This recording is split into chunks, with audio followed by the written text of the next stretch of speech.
Hi, my name is Xenia Rudnitska, and I am a student at Merritt College, and I have a landscaping business, Ladybug Gardens, and Merritt College has helped me establish that business. And as I've grown and grown with my business, it's continued to help me in the different phases. I started at Merritt College in 1997 and took mostly horticulture classes, and I started my business from the job board at Merritt College. In the last 2 years, I started again taking design classes with Chris Gramp and Mary Fisher, and it's helped me a lot to formulate a distinct process for how to design a garden. Chris Gramp, one thing he always says is, look at this big, beautiful mass. And it really is interesting when you see a plant that just has enough space to be what it is and maybe has some friends of its own species. It really makes a form and a statement. What are these pink flowers? And the pink flowers are Armeria. It's a Sea Thrift, and it grows on the coastal bluffs of California. It's a native plant, and it spreads out really nicely and is very drought tolerant, as are most of these plants that actually need pretty much no supplemental water. And this Armeria is one of them. And that is something we don't want. So this is sort of our preliminary planting plan. It was before we really developed our plant palette, but it helped us formulate the spatial layout for this garden. But what I really wanted to have was a little vegetable garden area here next to the house where I'm standing. The original plan, there would be 3 galvanized water troughs that would sit here. Livestock watering troughs. I think they were 2 by 6 foot troughs that would be 3 planting beds for seasonal vegetables, framed by 3 fruit trees. We have a apple espalier here that's just coming into bloom, and a satsuma mandarin, citrus satsuma, I believe. Delicious fruit, does really well in our Bay Area climate. This is a Feijoa suavolans.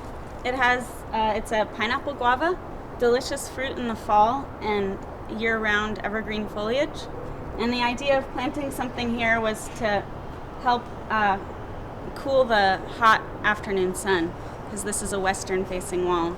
So because this garden operates with the idea of using different rooms, this is one of the first kind of living walls that separates that space from this space. The vegetable garden from the dining area with the blueberries and strawberries and the apple tree.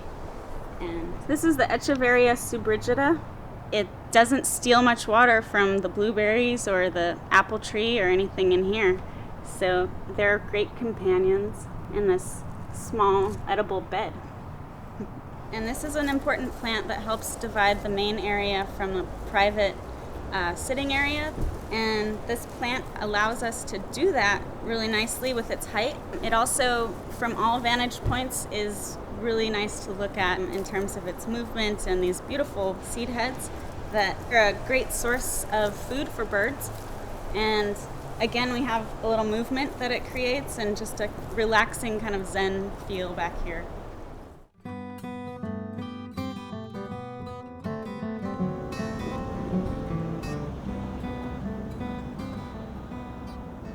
This is the Australian section of the Plaza Professional building, and it's got a lot of great drought-tolerant plants. But I wanted to talk about this Anigozanthos. It's a Australian kangaroo paws, and it's one of my very favorite plants for xeriscape gardens. It has just this wonderful bright color, and they come in all shades of reds and pinks and oranges, and this wonderful yellow.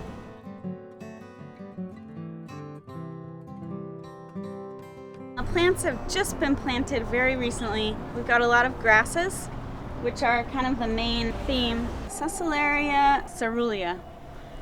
and it's a nice low grass, and it's actually quite drought tolerant. None of these plants are on irrigation. It's a pretty large scale planting around this building. We have gardens on 3 sides of this building, so the grounds are quite large, and it's really important to figure out plants that can do without water. We plant really close together because there's no water. The very first time we visited this site, it was all ivy everywhere, just trees and ivy.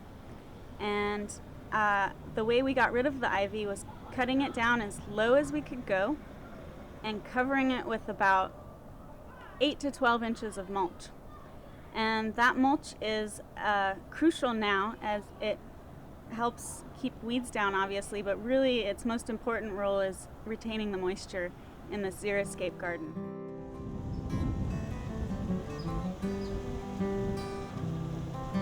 So here we are under the oak tree, and it is probably our most important plant on this site as a California native.